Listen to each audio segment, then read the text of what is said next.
Bienvenue, cher client. Dites, avez-vous déjà entendu parler des formations DEI, c'est-à-dire des formations à la diversité, l'équité et l'inclusion?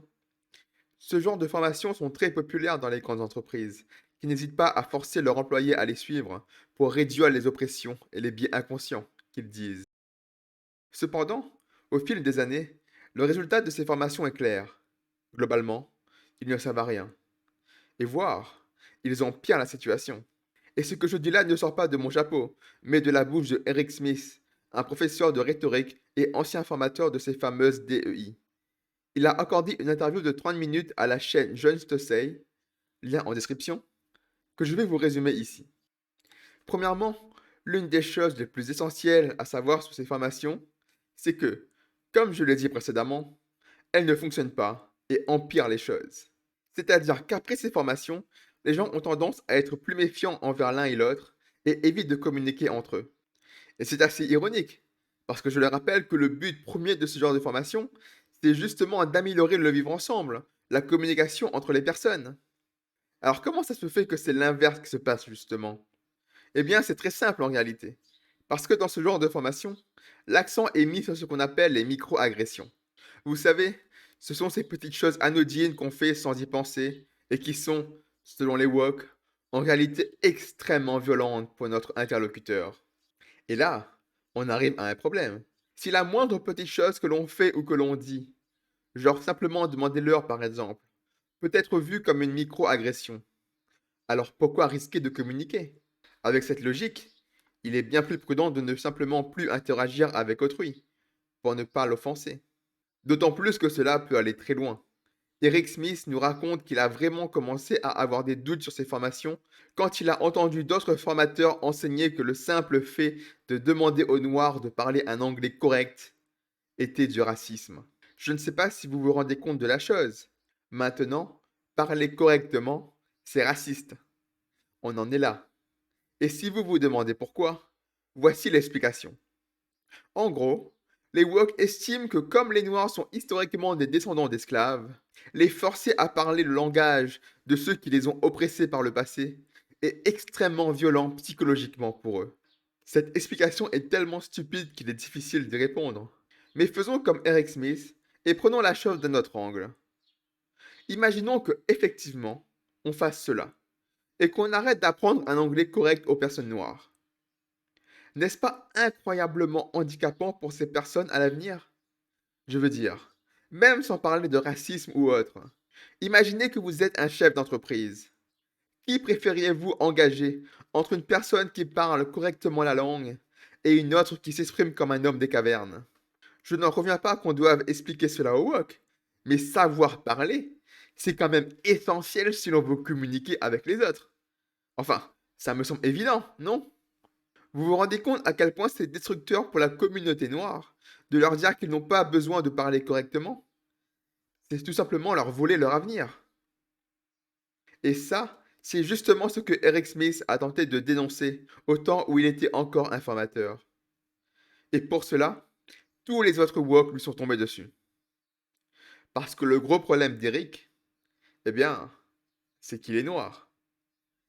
Je rappelle quand même que tout cela, toutes ces formations, les délires des micro-agressions, etc., etc., à la base, c'est aussi pour aider les minorités, dont font partie les noirs.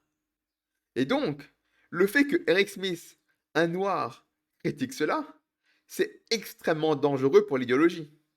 Si les personnes que les woke sont censées protéger se lèvent maintenant et les critiquent, vous comprenez bien que c'est quelque peu fâcheux. Pour un woke, c'est la narration de son idéologie qui compte avant tout. Il faut faire tenir cette image des noirs opprimés par les blancs, quoi qu'il en coûte. Même si pour cela il faut changer le langage. D'ailleurs, en parlant de langage, depuis tout à l'heure, je parle des formations DEI, diversité, équité et inclusion. Mais vous vous êtes-vous déjà demandé ce que signifie réellement la diversité, l'équité et l'inclusion pour un woke? Eh bien, n'ayez crainte.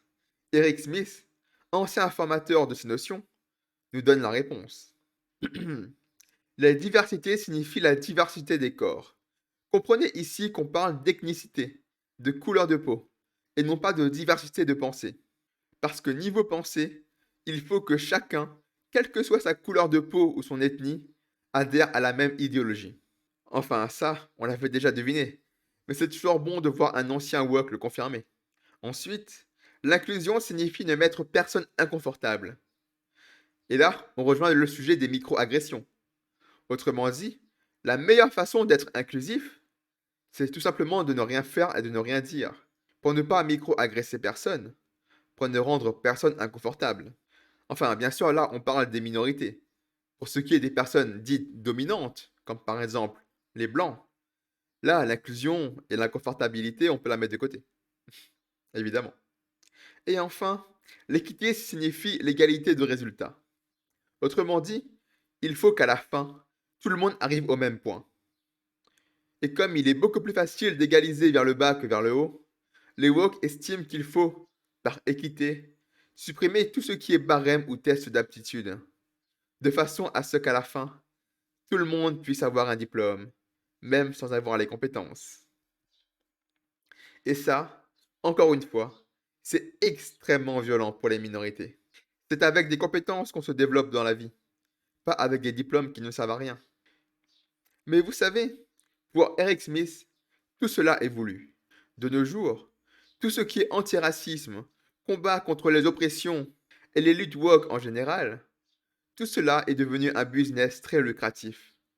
Alors forcément, si vous êtes dans ce business, vous n'avez pas envie que les choses s'arrangent. Je veux dire, si vous gagnez des milliers d'euros par mois grâce à l'antiracisme, vous n'avez pas vraiment envie que le racisme disparaisse. Alors évidemment, cela ne concerne pas tout le monde. Il y a des woke qui pensent réellement faire la bonne chose. Eric Smith en était un, justement. Mais après, on ne peut pas nier que certains s'y mettent que pour l'argent. Après tout, l'argent corrompt. Et quand on parle d'antiracisme, on parle de beaucoup, beaucoup, vraiment beaucoup d'argent. C'est une industrie qui vaut plusieurs milliards. Et si vous voulez une preuve concrète de cela, regardez juste combien est-ce que les organisateurs de Black Lives Matter ont gagné à l'époque des émeutes.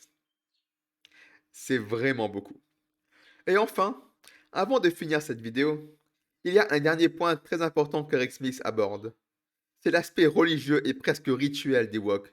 Et par rituel, j'entends toutes ces petites phrases artificielles que les woke rajoutent lorsqu'ils se présentent par exemple, quand ils précisent leur pronom, puis leur race, avant toute chose. Un exemple: bonjour, je me nomme machin, mes pronoms sont il, lui, je suis blanc, et vous? Franchement, parfois, on dirait une secte. Tenez, pour appuyer cela, je ne résiste pas à l'envie de vous diffuser un extrait d'une cérémonie d'une université de médecine du Minnesota. Je répète, une université de médecine, donc qui est censée être une science dure, à l'abri de tous ces délires de sciences sociales. We recognize inequities built by past and present traumas rooted in white supremacy, colonialism, the gender binary, ableism, and all forms of oppression. Alors, honnêtement, dites-moi, pendant un instant, n'avez-vous pas eu l'impression d'être dans une église? Et puisque l'on est dans le domaine de la religion, qui dit religion, dit bouc émissaire. Vous savez, un démon qui est responsable de tout le mal sur Terre. Eh bien, sans surprise, pour les woke, le bouc émissaire est le blanc. All white people are racist. I really want any white person in the room to know up front that this is what we're dealing with, that it's not going to be this coddling of white tears and what that looks like. We're not going to discuss, oh, maybe some of us have worked it out. No, you're always going to be racist, actually. I believe that white people are born into not being human.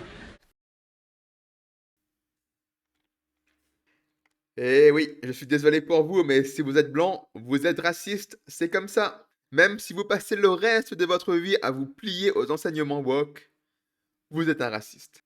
Et après, ces gens s'étonnent que leurs formations ne font qu'empirer les choses. Enfin, je critique, mais c'est presque intelligent d'un point de vue commercial. Je veux dire, précédemment, on a déjà émis l'hypothèse que certains woke ne voulaient pas que le racisme disparaisse pour ne pas perdre leur business.